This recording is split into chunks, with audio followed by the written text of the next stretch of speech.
This is the After Party, live with Kim McAllister. Pick a couch, grab a drink, and settle into the conversation.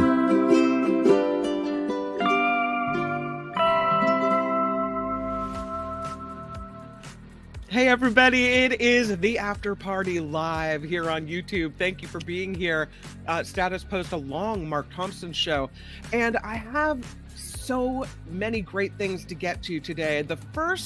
The most important is our guest, Tim Sika. He joins us every Friday at 1:30 to talk about all the movies and the streaming things coming up at the movies with Tim Sika in just a moment. Thank you again for coming on over and being here. I see all the comments in the chat. I'm sorry. And I'm so discombobulated that I let the music roll, but that's all right. So back to the chat. Looks like you guys are here ready to go. All right. I see you. Waiting for Mark to stop yapping so Kim can join here. Yeah, we joined so fast that I'm just kind of still trying to get my bearings. But again, we have Tim Sika coming up. We'll talk about, have you guys ever heard of this fruit called the PawPaw? It's PAW. And it might become more popular than apples or oranges because of climate change. So maybe it's something we should all start getting used to. Also have a story for you about this bat who decided to hitch a ride out of a zoo, and wait till you hear where it ended up. But first, let's talk about the movies. It is time for, oh, I get to the page here. Yeah, I got it. There it is. At the movies with Tim Sika. Here he is. Hi, hey, hi, Kim. Hi. So I guess I'm on first this week, huh? That's cool. I know. That's how late the Mark Thompson show was. You know what?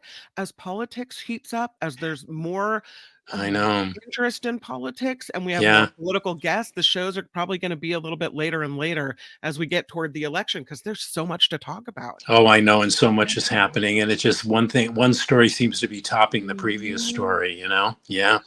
But part of the reason that people just adore you is because sometimes they're tapped out of politics and they want their brains to go somewhere else for a hot second. And that means let's take a look at the movies, right? Yeah, that's what's good about movies. They can be a necessary distraction when life gets to be too crazy. Yeah. So we got some good ones this week. This one is Conclave. Conclave, yeah. Well, the Vatican is where the drama of Conclave takes place.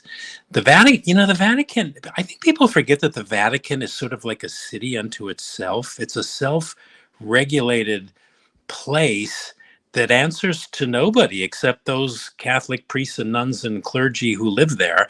And so inside the Vatican can make for some good drama, or in the case of Conclave, some really good melodrama. This movie is directed by Edward Berger, who made a really big splash a couple of years ago with his acclaimed multi-award-winning remake of All Quiet on the Western Front. If anybody tuning in hasn't seen that remarkable anti-war film, I highly recommend that they do. He's a good director, and it's interesting. I wouldn't have thought necessarily that he'd be well suited to this material because Western Front was mostly outside, but even though, unlike Western Front, Conclave takes place in a confined space inside the walls of the Vatican, where a pope has suddenly died, right? And so this cardinal, played by Ralph Fiennes, is tasked with the job of organizing a papal conclave to elect the next pope. And when the vote keeps getting split between several candidates, this cardinal, he starts to investigate the pasts of these candidates, these cardinals, and he uncovers secrets and scandals about each one that kind of, are ripping him apart inside. Oh, wow. Because he's in charge of this. And yeah, this is an excellent film. It's an excellent screenplay based on a novel by Robert Harris, 2016 novel. And it's receiving a lot of buzz, which made me a little wary of having too high expectations about it. And I wasn't sure as I was watching it that it was all about like a whole lot. I'm going, well, if this were a story about internecine warfare within the confines of anywhere else but the Catholic Church and the Vatican. Would I even care? But then came the summation, which, and I'm not giving anything away here. I'm going to be talking in metaphors, sort of, I guess, I think. But the summation of the movie consisted of two twists. One that was predictable, and then the final one, which was, oh, this is where we're going. This is where this story is leading us. And it's an ending appropriate for our time. It's dramatically inspired. It was deeply moving. And it's a message that the Catholic Church, if it's going to survive, survive in the 21st century, it's a message that the church not only needs to hear, but to implement if it wants to continue to exist. In short, the ending of this movie was perfection. And it was very skillfully done because we, the audience, upon retrospect, we realized that we are being set up for this powerful ending by the film's previous plot twist. And I don't know if that makes any sense because I'm not giving any plot things away. But so, yeah, it's an excellent drama. In a lot of ways, it's reminiscent of those old-fashioned Hollywood dramatic mystery thrillers. I think it's going to get a lot of Oscar nominations. Ralph Fiennes and Stanley Tucci as two of the film's cardinals are just superb. The entire cast is great. Isabel Rossellini plays one of the nuns, and she's terrific too. And she's a dead ringer for her mom, Ingrid Bergman, both physically and vocally. When she talks, if you close your eyes, you think, boy, that's Ingrid Bergman on screen. Anyway, so I recommend it. It's playing in theaters now. And I happen to also love movies with great dialogue, and this movie's got some great speechifying. But it's obviously speechifying, but it's delivered very naturally, so it doesn't seem like speechifying. But like A Man for All Seasons that we talked about last week, I like movies that are really driven by really good dialogue, and this one's got great dialogue. So it sounds like a really good drama, also a bit of a political thriller with a message, and I'm intrigued. Yeah, there you go. That's a good summation too. Yeah, very good. And also, I think if you for those watching and listening now who were raised Catholic, it'll have some special resonance. The next one is supposed to just be a box office smash. This one is called Venom: The Last Dance. Yeah, Kim, I think I told you in my email that this movie, Venom: The Last Dance, was like the second of the Venom franchise, but it's actually the third of three. The first one, Venom, came out in 2018. The second came out in 2021 called Venom: Let There Be Carnage. I don't think I saw one of those. And now this one, Venom: The Last Dance, which is for me reflective of one of the many challenges I have when I talk about these Marvel and DC comic book superhero movies. And that challenge is trying to keep track of them because they're very dense as stories, and they're not the easiest films to digest on one viewing. And on top of that, they come out so fast, one right after the other. Okay, so anyway, so I just wanted to clear that up. And with these Marvel movies, at some point, at least this is for me, and the earlier the better, you just have to cry uncle, and you have to go with them, which is pretty much what I did with this one, Venom: The Last Dance. And for those just dying to know what the character of Venom is, he or it, I don't know if it has like a specific gender pronoun, but it's a sentient alien symbiote with this amorphous liquid-like form that survives by bonding with a host, usually human, right? And in the case of these Venom movies, actor Tom Hardy, who plays an investigative journalist, his name is Eddie Brock, he becomes the host of, or for, Venom, that imbues him with these superhuman abilities. So, then we have this dual life form with enhanced powers, okay? And it's the funny stuff in this movie is when Venom is trying to speak, Venom speaks through the mind of this guy. So you get these conflicting dialogues going back and forth that are kind of very, very funny. But anyway, this time in the last chapter of Venom, new symbiote hunter aliens from Venom's home planet have come to Earth, and they're searching for Venom because he holds the key, I guess, to freeing their boss, who's this super villain named Krull, played by Andy Serkis. And it just hurts my head to presence all that plot. And fans, forgive me if I got some of that wrong. So anyway, did I personally care about this movie? Not really. Do I think I can appreciate it as a movie? I think so. The script, though, is not all that great. But what is recommendable about this film as a whole are its cartoony elements mixed with a fair dose of seriousness. You know, Chiwetel Ejiofor is in this. He plays, I don't know what, some military official who's trying to capture Venom, and he starred in 12 Years a Slave. He always plays like these serious roles, and he's in this. He plays everything about his character like it was written by Eugene O'Neill. So yeah. So it works as a comic book kind of dramedy. It's recommendable for that. It's recommendable for its across-the-board performances, and it's recommendable for Tom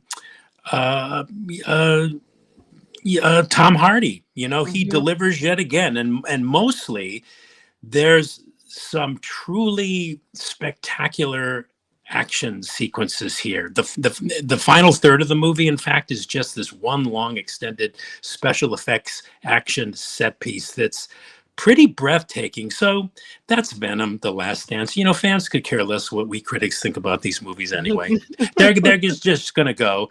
You know, I'm so numbed by them at this point. It's sort of like, what is it? And I think the other thing too, and I should know this, but it's like the Venom thing. It's like, I read somewhere where it's like something like the fifth film in Sony's Spider-Man universe. So I didn't even remember that. I had to do some research before I started talking about this movie, because I'm like, wait, this is from the this is in the Spider-Man franchise. It's like this, I don't know, it's like Tolkien, you know, it's like this whole universe that's just really hard to keep track of unless you're a really big avid fan. Sure. You know? Yeah. This next one, you know, in the age of handmade tale and being taken away, you call this a feminist revenge movie? Yeah. Okay. It's a reasonably successful. It's being sold as a neo-noir, this movie, but I saw it as this mystery sort of drama about a marriage on the rocks, a jerk of a husband, and this emotionally troubled woman who we learn is seeking revenge for what this jerk of a husband, philanderer and gaslighter is doing to her. So anyway, what we're told as the story unfolds is that this man, the husband, he's played by Shazad Latif, he's a writer who's currently blocked. He's living with his wife in this beautiful country home with her two kids. We're told that the wife, in a really good performance by Daisy Ridley, whose picture's in the poster there, we're told that she's emotionally troubled. She apparently worked at one time and was successful, but stopped to raise a family. And the plot involves the young daughter of this couple who lands a job on a period movie. She's co-starring with this popular Italian actress, and the father decides to chaperone the daughter on set while his wife, Daisy Ridley, remains home with their newborn baby. But during the film, meanwhile, the man finds himself, the husband, falling in love with this actress. And so the story becomes this cat and mouse thing where the wife suspects something's going on, and we're not really sure, but this just fuels her own mental anxiety. I like this film. Female revenge thrillers are becoming the rage in movies. You know, I mean, in some respects, and for me anyway, they're always emotionally satisfying, especially when the male depicted in these stories is such a self-serving, gaslighting a-hole. And when they get theirs, you're kind of like, yeah, baby. But the film seemed to me to be missing pieces in terms of character, and what ultimately made the final cut of this movie was a version of the story that just focuses on the emotional entertainment value of the piece. In other words, the movie to me played like something, and that something was maybe more backstory on these characters was missing. And I'm just speculating here. I think if we would have gotten a little more information about these characters, these people, what they came out of, what drew them together. Did the wife's mental illness, was it always there, or was it caused by the husband's infidelities? We don't know enough about these characters to have fully informed opinions about them. And that's what kept this good movie from being an excellent one. It's a taut, crisply paced film. It's 90 minutes, and I love 90-minute movies as a rule. But in this case, I wish this one were longer. But what is there is very entertaining. It's very satisfying, although sometimes I question these revenge best served cold thrillers. I'm going, God, this is like triggering me to want to go after every misogynist jerk that's out there.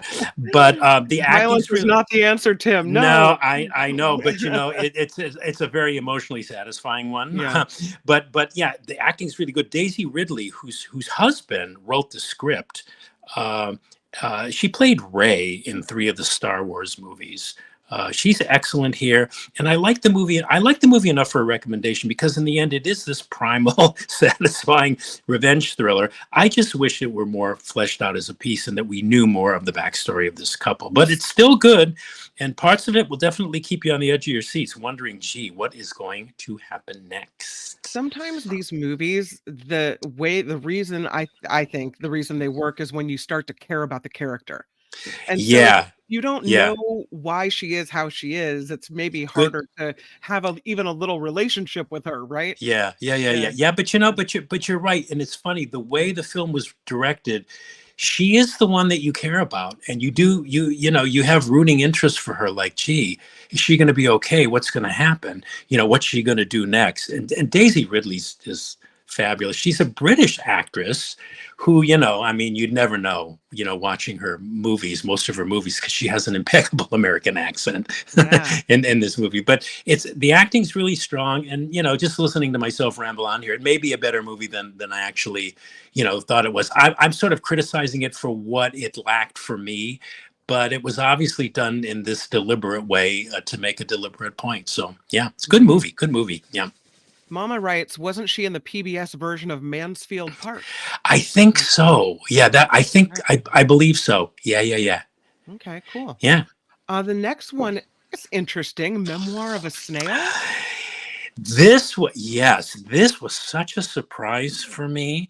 It's a stop motion adult animated, largely tragic fable of sorts. Okay. Though it does kind of conclude on a sweet note, thank God. But very unusual movie. The movie's plot, which apparently was inspired by some of what the director went through himself in real life. The director's name is Adam Elliott. It follows the trials and tribulations in the life of a lonely misfit girl from when she's a little girl to when she grows up. And this stop motion animated movie features, among other things, it's not a movie for kids. Okay. As it features male and female nudity. Oh my God. Frontal. And deals with topics like families being torn apart, parental neglect, the sudden tragic death of a loved one, child abuse, kleptomania, Alzheimer's, religious fanaticism, hypocrisy, bigotry, intolerance, hatred. It's very, very dark, possibly the darkest animated movie I've ever seen. Wow. But it's surrounded by this sense of whimsy and sweetness and play and deep affection that I found it kind of beautiful and kind of irresistibly endearing and very, very funny. It's a wonderfully triumphant story too of human resilience and the human spirit. It's a celebration of sibling love. It's also a stark look at death and how love sometimes can blind and how it can mask darkness and horror. A very good friend and colleague of mine described this film as Tim Burton meets Charles Dickens. and that's a really good description, though I might also add, it's like Franz Kafka meets Walt Disney. It is a really special, very different, weird, and wonderful movie. I don't think I've ever seen anything quite like it, but I just found it very, very affecting. But it's for adults only. Kids, no, you don't want your kids. You don't want crazy about movies like this, Tim. Yeah. Yeah. they have a cute little character on the front, Yeah. and they're animated, and parents Yeah. don't look it up beforehand, or kids see an Yeah. animated and they Yeah. Yeah. click on Yeah. the that's because it's a cartoon, Yeah. and it's not for them. And I'm not saying that animation can't be used, for other things besides kids programming, but sometimes it just drives me crazy because You it's you one think of the. the warning should be a little more Yeah, upfront to I do. parents? Yeah, I yeah, do. yeah, Yeah. yeah. Well, this one, I don't think would have I could have stood watching for it if it wasn't animated, if that makes any sense, Okay. because the animation is just charming, but the content is really, really dark. I also like movies that teach me things. I learned while I was watching this one what a person who studies snails and their behavior is called Mhm. a malacologist. Oh, okay. That's he or she who studies the behavior of snails. Yeah. So anyway, I learned something too. But yeah, it I've never seen a movie like this. It's this Yeah. weird combination of really heavy, dark themes. Mhm. But there's this, like I said, it's kind of whimsical at the same time. It's very, very different. I've never seen an animated film quite like this before. But John I wants really to liked it. know I liked. John wants to know, is it a short film or full length? It's a full-length feature film. Yeah, Mhm. I think it's just around 90 minutes, so it's a nice runtime. Yeah. Yeah, yeah. Okay. It's a feature, and I may push for this during my voting this year for Okay. best animated feature. But it's not Pixar. It's not Disney. Oh my God. No. How about this one? Superman, the Christopher Reeve story. Yeah, this is Mhm. one hell of a and highly emotional documentary about actor Christopher Reeve. That it goes into his life in a general way, but mostly exists to emphasize and give weight to and to shine a light on his tragic horse riding accident that left Mhm. him paralyzed from the neck down, and the aftermath of that accident, and how Reeve post cervical spinal injury became this towering icon for the disabled community, and in so doing how he brought disability to the forefront of not only politics and government but to Hollywood too. And oh my God, what this movie what a story. Watching it watching it's overwhelming, and I don't have words to describe how emotionally affecting watching this movie is, and how this horrible accident was so transformative. Uh, when by all rights it could have been just the opposite for not only Reeve but to millions of other people, disabled people. His Yeah. wife Dana, my God, that woman. I mean, when you Strong. say that person is a saint, this woman, I don't know if she was a saint. She's probably human like all of us. But if there are saint-like qualities that we're all aspiring to, she had them. What Mhm. a beautiful and loving soul she was, and how instrumental she was in all of this. The film richly details all of that. Reeve's friendship with Robin Williams. I didn't quite know that he was so close to Williams. Williams was the first person that made him laugh when he was dealing with this condition, Mm. and they were going to pull the plug on him too. But it was his wife who said, "Look, you're still you. You know, I love you, and I'm going to see you through this, whatever you decide." Mhm. Which really pulled him out of the severe depression that he was in. I didn't know. I didn't know that when he was hospitalized, the surgery done on him had never been done before. They actually had to reattach his head to his body. Yeah. Seriously? So, well, that's what they said in this movie, and they Oh. go into it. They even show some of it, but they don't go into the details. So I don't know. For pure emotional overload, I'm predicting that this movie is going to take the lion's share of awards in the documentary categories this year. Mhm. It's emotionally overwhelming. It's emotionally overpowering. It's a tale of overcoming immense odds and of the Mhm. impossible made possible. Yep. And it's just a very human, very, very human story. And while uplifting and kind of transcendent, it's still a bit sad too, because right when Reeve began regaining small movements in his body, he, after like 10 plus years living this way, he at that point he had he had lost a lot of muscle strength, and Mhm. he died very shortly thereafter. And then something like 11 months after he passed, his wife Dana got cancer and died shortly thereafter too. So you'll need boxes of Kleenex, let me just say that. But Were you this one's crying? Did you cry? uh you know what? I'm so glad I watched this movie alone, on my Apple box, on my television with nobody around because I was a wreck. No, it's yeah, it's really strong. Yeah. It's just beautiful. It's a beautiful movie. It's yeah. Is this Yeah. streaming or is this in Yeah, theater? it's in theaters, but it's also on Max. I discovered that it Okay. was on Max yesterday, and I thought, oh, I wouldn't have even used my Apple Box. I could have just gone on Max to see Mhm. this. But yeah, it's streaming on Max, and I highly recommend it. I mean, you can criticize it for what it leaves out, but its focuses on this incredible and his life before that was interesting as an actor, and how he was kind of typecast as Superman, and Mhm. how none of the movies he made after the first Superman movie were really commercially successful, and then just the way his life on a dime takes a turn, and what he turns it into, what he and his wife do for other people. It's just you Well, watch these movies, Kim, you go, I yeah, don't have a problem in the world. And when I complain, totally. somebody should slap me up the face sideways. Yep. Really. Yeah. I mean, amazing people. They were He amazing people. he was in that movie, I was it something about time?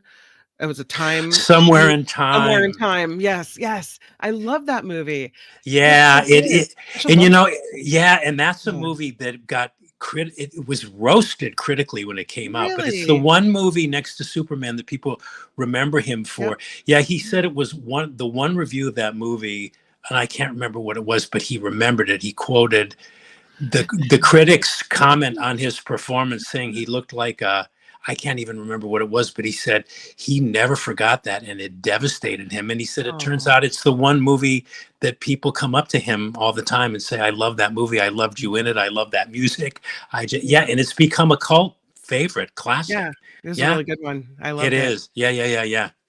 This is a streaming show called Woman of the Hour. Well, actually, it's a streaming movie. Is it a movie? Okay, I'm sorry. It's a movie. No, that's Yeah. okay. Yeah, Okay. because I've been remiss in series. Although I Mhm. did watch another installment of The Penguin. That's getting really good. Anyway, Oh, okay. who knew this story, Kim, right? Woman of the Hour. It stars Mhm. Anna Kendrick, and it's directed by Anna Kendrick. She's making her feature film directorial debut. It's a crime thriller. It's a serial killer drama, and it's based on the true story of this serial killer. His name was Rodney Alcala, and his 1978 appearance on the TV show The Dating Game in the midst of his murder spree. I think when he was booked on that show, he had already murdered 5 women. I mean, talk about a vetting failure, right? Have you ever seen The Dating Game? Yeah, I mean, old episodes of it, yeah. Yeah, I always thought it was a really lowbrow, cringy Yeah. show. But anyway, for people that have never seen it, the premise was that a young woman, presumably quote unquote looking for love, she would be selected to appear on the show, and then she'd ask questions of 3 eligible bachelors who she couldn't see. All 3 were behind this partition out of her view, and based on their answers, she would pick one of these guys, and the show would send both she and the person that she picked to go, pick to go out on a date, they would Right. send them somewhere on a date. And this story is about, well, it's not only the killer, but it's about the fact that this guy, I mean, yeah, again, talk about a major vetting failure, was the bachelor on this show who Cheryl Bradshaw, who was the woman who's played in the movie by Anna Kendrick, picked on The Dating Game. So she Yikes. picked this serial killer to go out with. So good script. The movie's a good serial killer drama.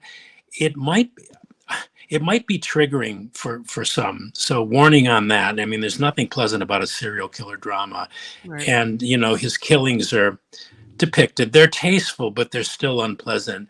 Is it And a horror movie? no, it's a serial killer drama. Okay. It's a true story. It's a true Okay. story thing.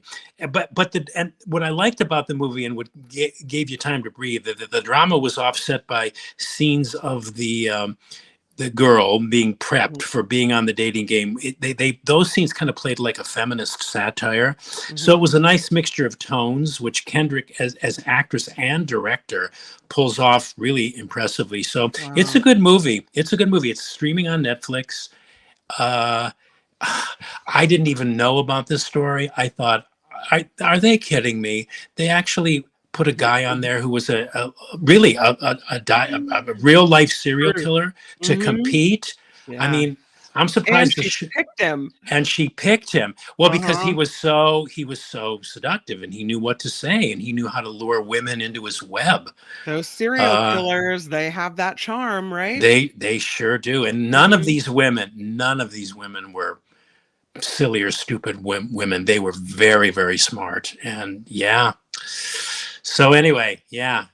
Good movie. Again, you recommend? I recommend it, but watch out for the triggers, folks. Yeah. Yikes.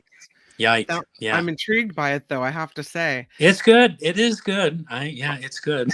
Our new feature is the classic movie recommendation by yeah. And this week you have selected this one. Yes, It Happened One Night. Now, Kim, this movie was actually released count 'em, it came out in 1934, 90 years ago.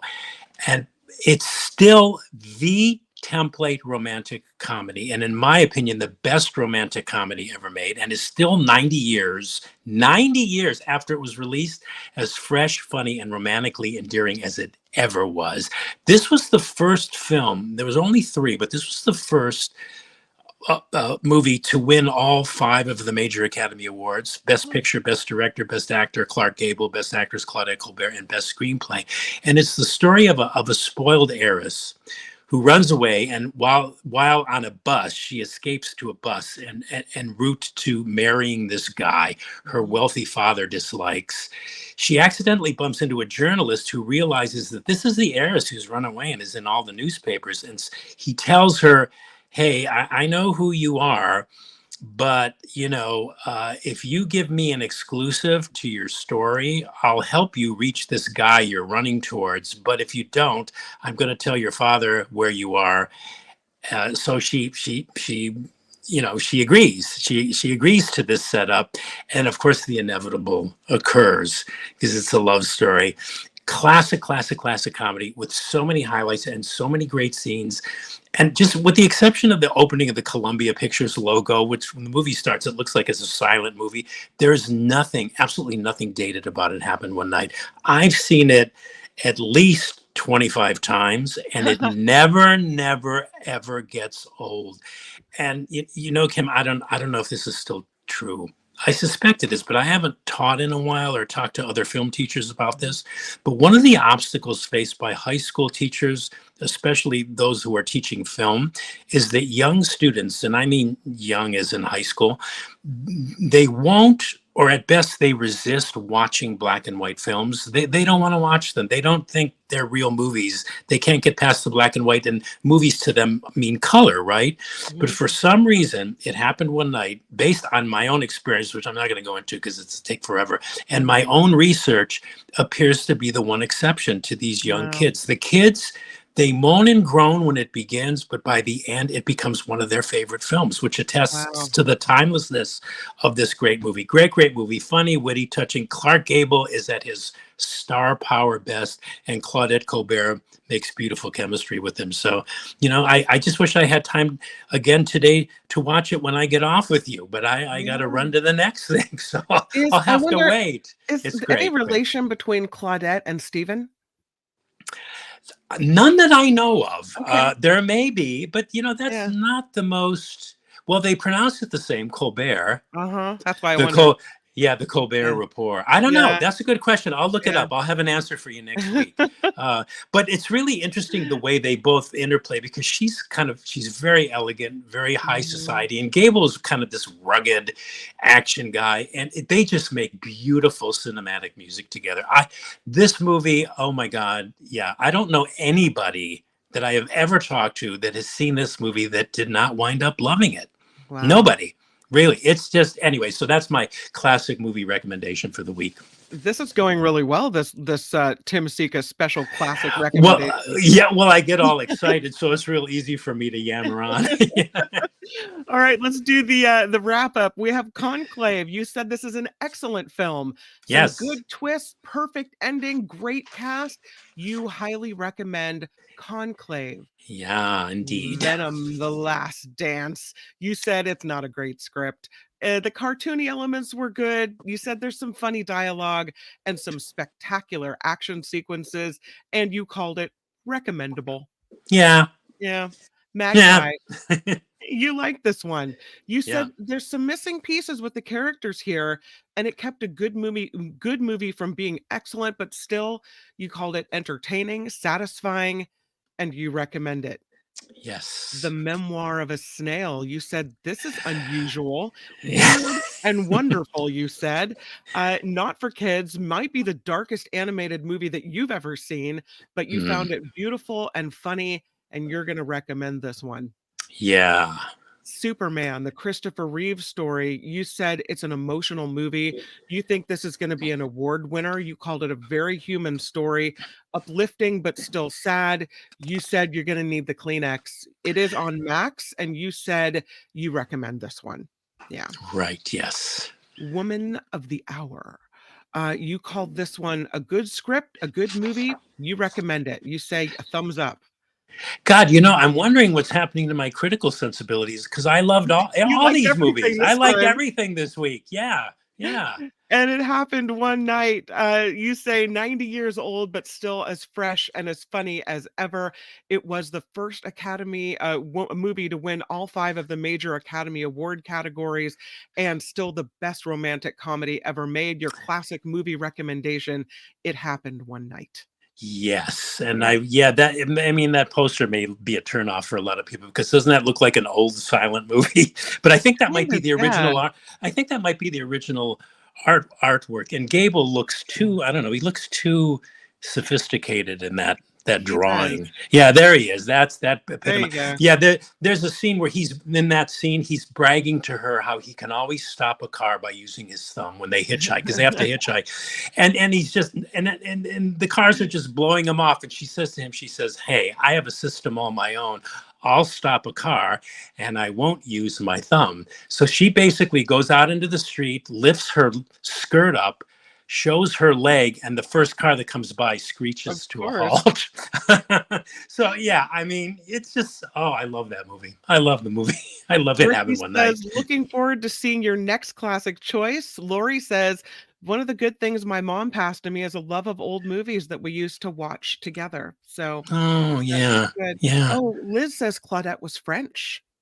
Yes, that's right. French. Claudette Colbert. Yeah, yeah. Yeah. Ricky says, I've seen this one about a dozen times. See, hey, Ricky. Yeah. Yeah, Rhonda good says, when I taste. was a child on Saturdays, my dad would tease me, why are you watching all these old movies, and laugh. Yeah, So, yeah. yeah.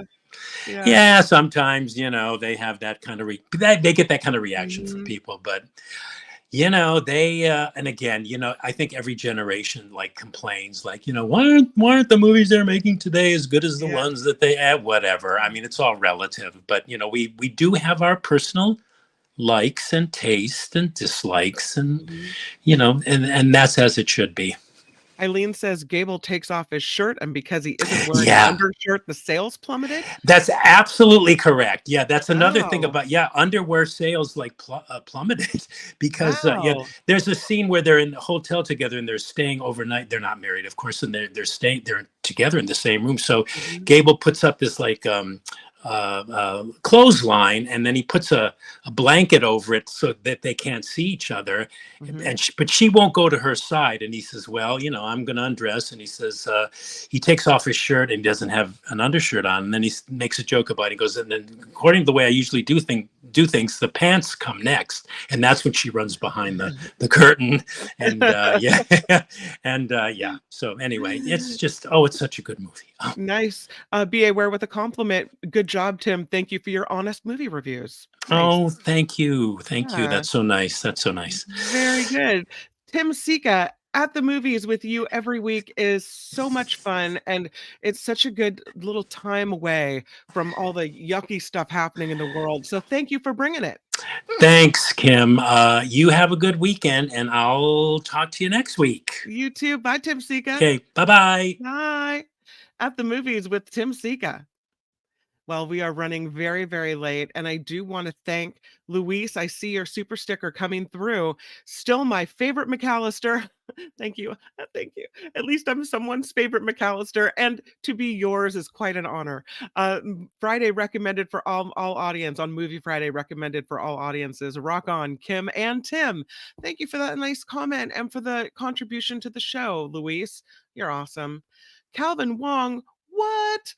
5150, he says, Movie Channel 2-3 in honor of my mother. Great old movies. Calvin, that is so needed and it is so appreciated. And thank you so much for that contribution. Really, really appreciate it. Cranky Charcoal writes, I'm a bit behind, but thanks for the recommendations. I'm going to download this weekend last to watch on my flight to Bahrain this week. Wow. That's wow. Teacher Lori, regarding movies, writes another big star and a stunner, Isabella Rossellini. Love her in almost anything. So some good movie reviews. Okay, one more story before we check out of here. And this is about a bat. Check out this picture. This little bat. It's kind of a Halloweeny story, you could say as well, just because it features a bat. This bat escaped a German zoo by hiding on a visitor's jacket. This woman, her name is Alina. She and her son were walking through the bat cave at a zoo in Germany last week. She gets home, she takes off her jacket, and this bat falls to the floor in her house. So she contacts an animal expert and says, "What in the heck do I do?" They say, here's what you do. So she puts the bat in a box with honey water and a banana overnight to keep it fed, keep it comfortable. And then the next day, her husband and her son returned that bat back to the zoo. A zoo spokesperson says this was a leaf-nosed bat. It was returned to its habitat, and now it's doing just fine. He said, though, this is the first time that a bat has ever escaped from the zoo by stowing away with a visitor. Can you imagine taking off your jacket and a bat drops to the floor? It looks, I don't know if it looks to me like, and I don't know if this photo was taken at the zoo or at home, but maybe it's an interactive exhibit where the bats are allowed to land on you. Something. I don't know. But apparently this bat, it wanted out and it wanted out bad. Also wanted to do this story as well. This is a fruit. It's called a pawpaw. I had never heard of it before. Apparently, it's a rare fruit. Thank you to Teacher Lori for this story. And I guess it could outcompete apples and peaches on a hotter planet. It's really resilient. And some small farmers are saying we're having trouble growing these other fruits. So it may well be that this is in a climate changing world, that this will be the fruit they start growing. It is just so resilient. And there's a farm in New York. It's called Swiftwater Farm. And they're thinking, what are we going to grow here? What works? And so they started growing pawpaws. It's PAWPAW. This is a an incident where, or an incident, a situation, I should say, where as climate change brings warmer temperatures and more interesting weather to regions, this is one of many farmers, small farmers, deciding to start growing fruit and or produce that's a little bit more adaptable, a little bit more low maintenance. These normally grow in areas from northern Florida to southern Ontario. So they tolerate a broad range of conditions. They form thickets. So they grow in a different way as well. They're a genus of the tropical custard apple family, which is interesting. And apparently they kind of taste a little mushy as well, have that consistency, I should say. They are vulnerable to snap frosts, but they do have this ability to produce more flowers if they lose their first set of blooms to frost. And that makes them a little bit hardier for some of these regions. They have a cult following among backyard farmers who like the idea of restoring native fruit and nut trees. And now the resilience of this fruit, the pawpaw, has not only hobbyists and backyarders growing it, but also farmers. This fruit is now being planted all over the country. So, this is maybe if you've never had a pawpaw, this is something we're going to be seeing more of. There's a researcher from Cornell University, a fruit production specialist, and she said she's known farmers who are giving up on their peach and apricot trees because you get a good crop for so few years, and they're moving toward this instead. So here comes the pawpaw. I have I would keep going, but I have something I'm doing at my son's school. And because it was my idea, I'm leading the charge on this Halloween costume exchange, kind of like a take a penny, leave a penny dish. Take a costume, leave a costume, donate your old unwanted but clean costumes. And then if you find one on the rack that works for your child, it's my way of being a sustainable environmentalist, right? Instead of buying the cheap plasticky synthetic costumes from Target or wherever else or Amazon, why not just take a look at another costume that someone has already purchased and use that instead of buying new? So it's it's my little thing. It's my little way. Thank you again to Luis. And by the way, that starts today, which is why I have to skip out. Thank you to Luis for the $5 super sticker, to Calvin for the 5150. It makes me feel a little nutty. I really appreciate that. And thank you, as always, to Wes, who jumps in with a $5 PayPal every day as well, rain or shine. So, so nice. And thank you to everyone for being here. This is the After Party Live. Have a wonderful, wonderful weekend. And I will see you on Monday, where we have Gary Dietrich and True Crime Corner on the Mark Thompson Show. But until then, make it a really great weekend. And I'll meet you right back here on YouTube on Monday. Bye. The After Party Live would like to thank the following contributors and viewers like you.